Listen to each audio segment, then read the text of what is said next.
Hola, ¿qué tal? Muy buenas tardes, queridos amigos de YouTube y Facebook que nos visitan a través de nuestras redes sociales. Agradecemos por compartir y darle me gusta a cada video que se monta.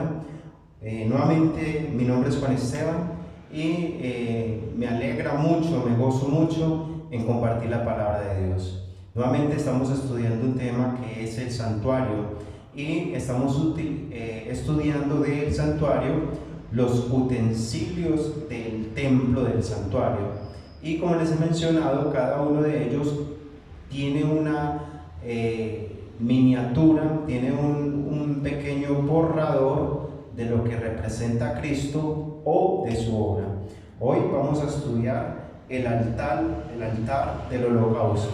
Pero primeramente vamos a invocar la presencia de Dios para que Él sea con nosotros en esta hora. Allí donde estás, ponte en modo oración, mientras que yo hago una palabra, invito al Espíritu Santo para que podamos estudiar su palabra. Oremos. Nuestro Dios y Padre Celestial, te damos gracias, Señor, por la oportunidad de que las personas escuchen tu palabra. Ahora, Señor, al estudiarla, donde quiera que ellos se encuentren, bendíceles conforme a su voluntad. Permite que la bendición del Padre, la del Hijo y la del Espíritu Santo estén sobre sus hogares y en sus vidas. Ahora, Señor, al estudiar tu palabra, pedimos que el Espíritu Santo esté en nuestro medio para poder comprender lo que allí se dice. Te lo pido, Señor, en el nombre de Jesús. Amén. Muy bien. Vayan conmigo a la Biblia y le busquemos el libro de Éxodo, capítulo 27, versículos 1 en adelante. Éxodo 27, 1 en adelante. Vamos a leer, lean conmigo, dice: y harán también un altar de madera de acacia, de 5 codos de longitud y de 5 codos de anchura. Será cuadrado el altar y su altura de 3 codos, y le hará cuernos en sus 4 esquinas. Los cuernos serán parte del mismo y lo cubrirás de bronce. Harán también sus caldeos para recoger la ceniza, y sus paletas y sus tazones, sus gárficos y sus braseros. Harán todos sus utensilios de bronce, y le harán un enredajo de bronce de hora de rejilla, y sobre la rejilla harán 4 anillos de bronce a sus 4 esquinas, y lo pondrán por dentro del cerco y del altar abajo. Llegará la rejilla hasta la mitad del altar, y harás también varas para el altar, las varas de madera de acacia, las cuales cubrirá de bronce, y las cuales se meterán por los anillos. Y estarán aquellas varas a ambos lados del altar cuando sea llevado. Lo cubrirás, lo harás hueco de tablas, y de la manera que fue mostrado en el monte, así lo harás.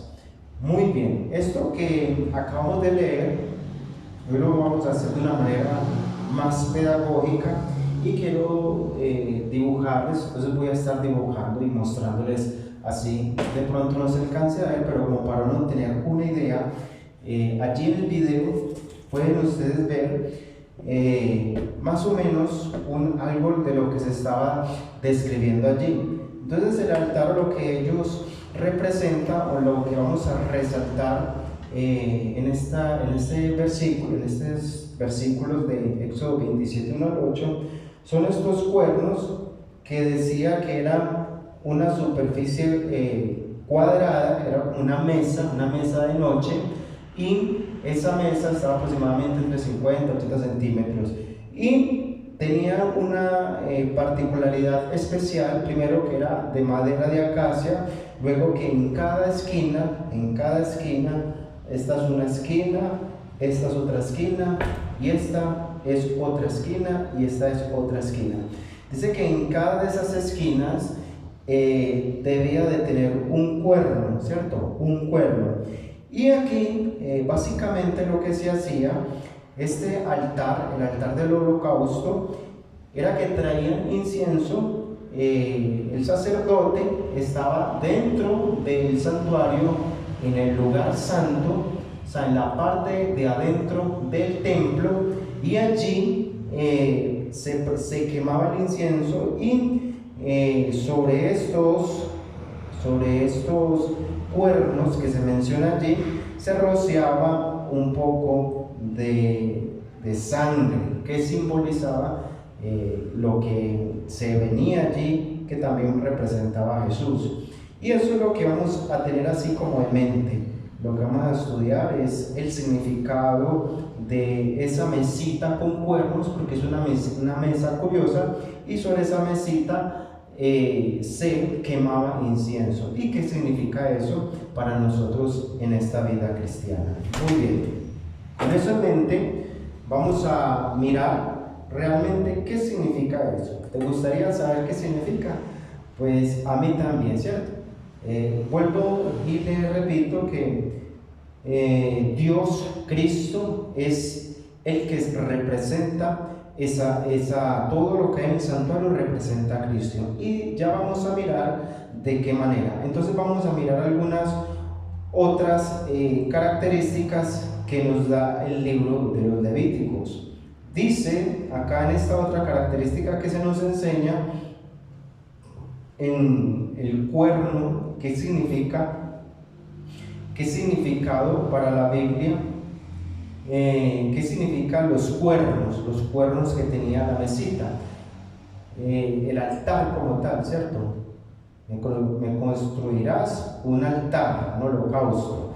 Y eso era una mesita con unos cuernos, pero el significado como tal, como para entenderlo, ¿cierto? Lucas 1:69 dice un significado que se le puede aplicar en este sentido del lenguaje del santuario, darle una aplicación a la simbología que representa esos cuernos. Dice: y nos levantó un poderoso cuerno en la casa de David, su siervo. Levíticos 44:25 dice: y con su dedo el sacerdote tomará la sangre de la expiación y la pondrá sobre los cuernos del altar del holocausto, y derramará el resto de la sangre al pie del altar del holocausto. La sangre y el cuerno van juntos, ¿cierto? Entonces acá dice Cristo y su sangre, 4 cuernos son con sangre y 4 puntas de la sangre con sangre.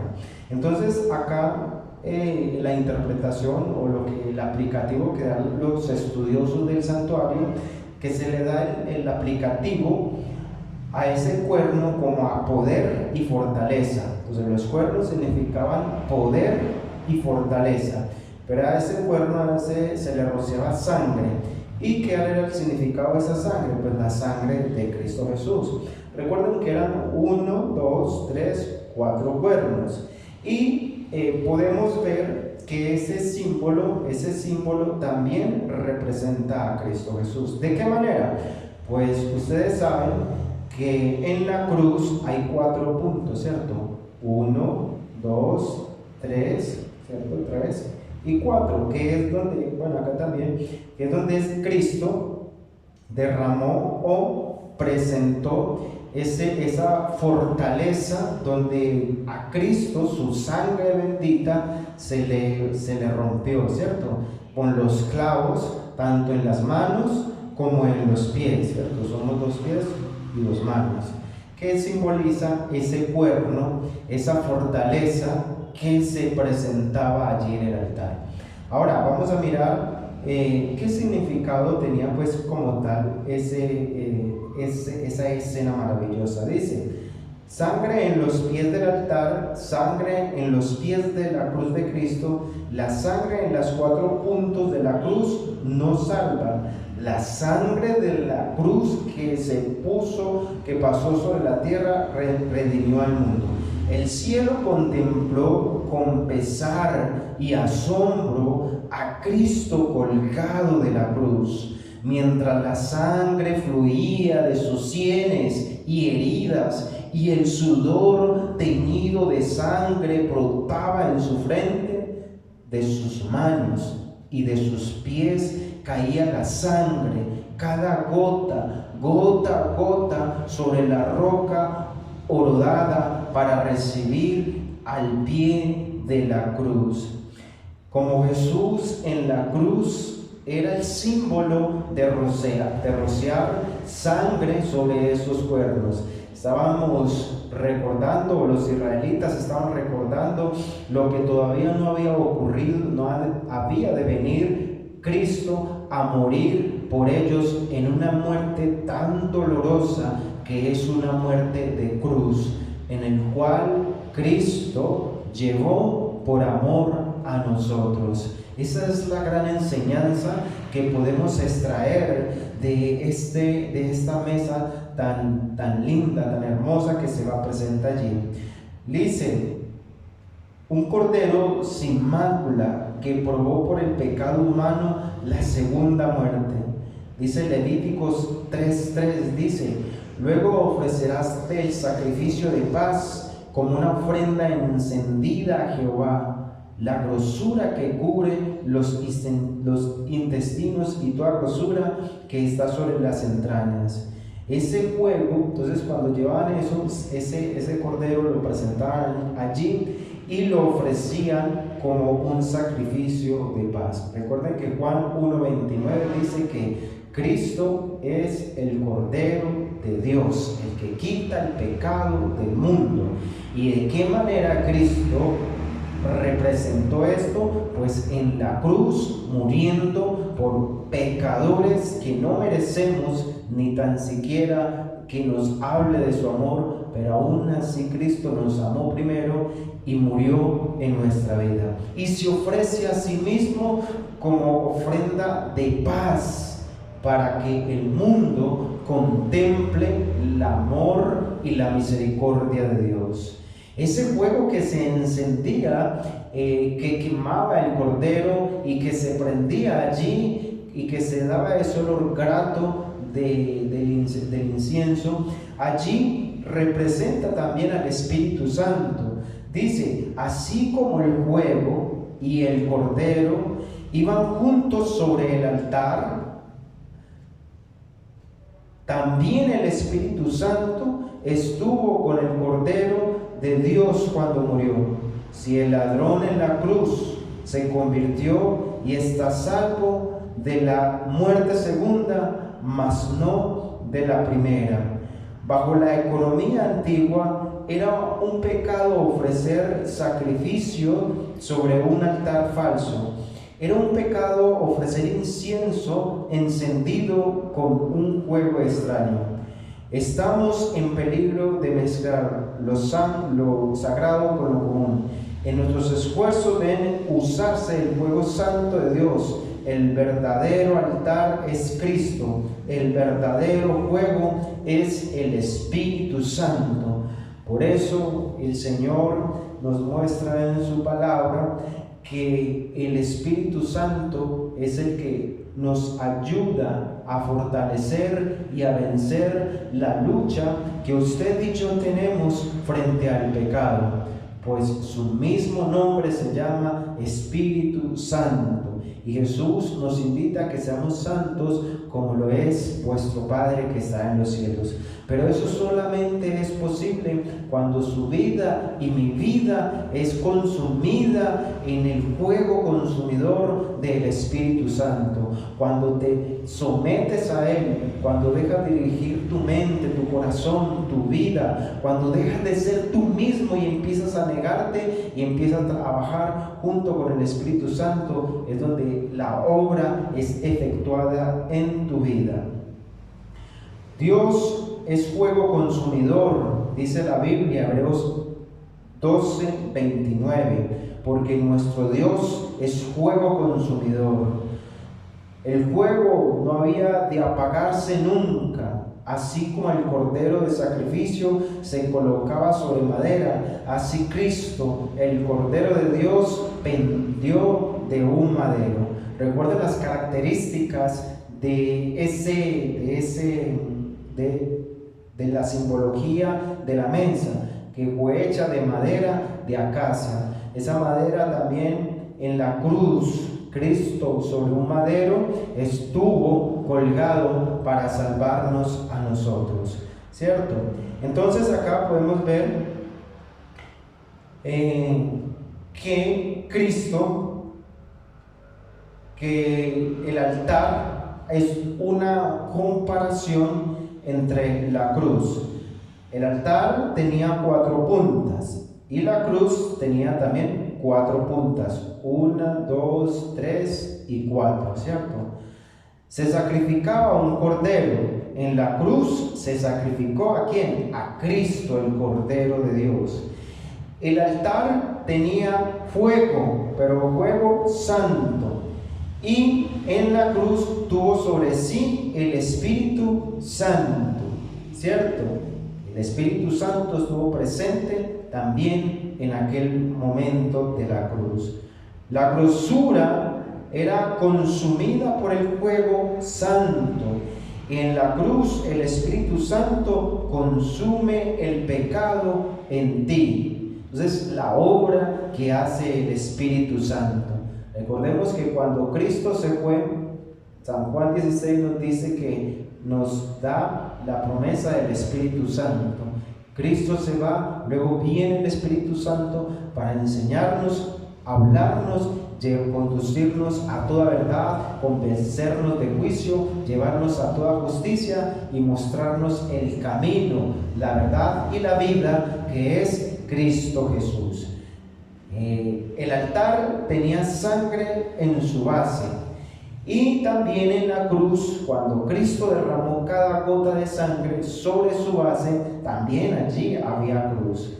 Allí también podíamos ver que habían cenizas en el lado oriental y consumirá el pecado, y el pecado cuando Cristo vuelva al lado del oriente. Las cenizas eran consumidas y eran puestas al lado del oriente. Y también de la misma manera, Cristo dice que cuando venga por su pueblo, cuando venga por sus hijos, aparecerá del oriente, ¿cierto? Como el rayo que sale del oriente hacia el occidente, así aparecerá, ¿cierto? Cristo en las nubes. Esa es el mensaje que nos muestra a Cristo a través del altar del incienso. ¿Qué podemos decir con respecto a este altar? Pues su participación dentro del santuario celestial estaba en un lugar santo, ¿cierto? Y uno de los elementos que se encontraba allí era ese altar, ¿cierto? Era ese altar, pero también vemos que adentro encontraban también la mesa de los panes sin levadura, y también encontramos que estaba un candelabro de oro. Y ahora hacia la parte de atrás, de afuera, en la entrada, estaba también otro altar, ¿cierto? El altar que era el que estamos nosotros estudiando, el altar del holocausto. Entonces acá en este altar viene otro dato importante, que ese sacrificio que Dios hizo en la cruz, cuando el israelita llegaba por fe, creía que sus pecados eran puestos sobre el Cordero y que recibía el perdón de sus pecados. Cuando un israelita cometía algún delito, se acercaba, traía el cordero y lo presentaba, y el cordero debía de morir. Es la misma manera como Cristo muere por la humanidad, ¿cierto? Jesús no hizo nada, ningún pecado para merecer la muerte. Pero cuando leo la Biblia, me doy cuenta que el Señor me invita a cambiar, que yo soy un pecador, que a diario me equivoco, que mi vida sin Él es una vida sin pecado, y que cuando le conocí, por fe lo confesé, por fe confesé que Cristo es mi Salvador personal y por la misma fe creo que el Señor ha perdonado hasta hoy, todos los pecados que he cometido.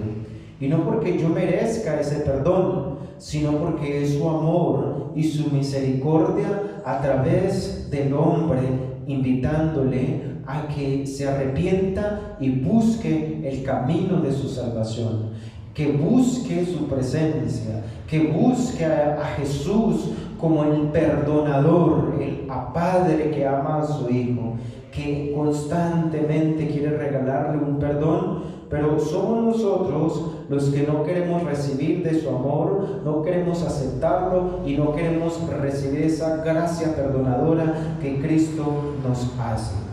El primer paso que debes de tener para ingresar a la presencia, para estar más cerca de Dios, es reconocer que eres un pecador, que en ti y en mí hay pecado, que hemos ofendido a Dios en su ley, que quizás hemos dicho mentiras, que quizás hemos dicho palabras que ofenden a las demás personas, que quizás hay personas que están viviendo una vida de apariencia, que se están mintiendo a sí mismos. Hay personas que están robando en sus empresas, hay personas que le están robando a sus mismas esposos, madres, padres, que le están haciendo daño a todo el mundo. Por todos esos pecados, por todas esas tragedias y por muchas más, debemos de reconocer primeramente que estamos ofendiendo a Dios. Es el primer paso para ingresar en la presencia del Señor. Por eso el Señor nos deja un camino. Dice: yo soy el camino, la verdad y la vida. Nadie viene al Padre si no es a través de mí.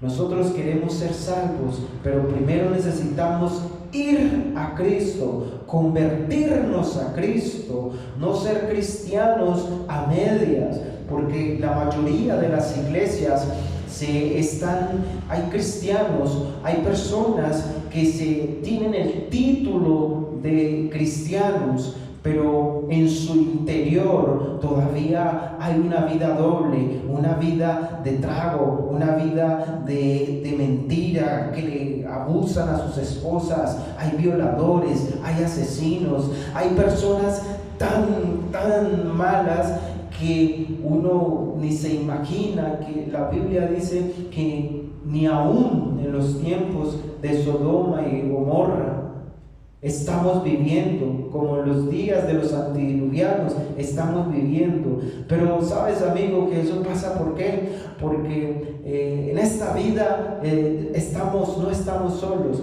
estamos luchando una vida contra ángeles demoníacas, potestades de las tinieblas, y lo que Él quiere es que ninguno se salve, sino que tú, cuando ingresas a una iglesia, cuando empiezas a vivir una vida cristiana, es cuando más luchas vas a tener, cuando más quieres pecar, cuando más te quieres apartar, cuando más te salen las cosas. No sé si estoy hablando para una persona que esté luchando por salir de alguna adicción a la televisión, a problemas con el bazuco electrónico, con problemas de droga, con problemas con su esposa, con problemas con sus hijos apartados, que estén luchando terriblemente y que estén dentro de la iglesia. ¿Saben por qué pasa eso? Porque Satanás no quiere que usted se salve. Satanás quiere que usted se pierda, y por eso le ofrece cantidades de cosas. Le ofrece un mejor trabajo, le ofrece dinero, le ofrece fama, le ofrece los reinos de este mundo para que usted viva una vida a media y no se consagre al Señor.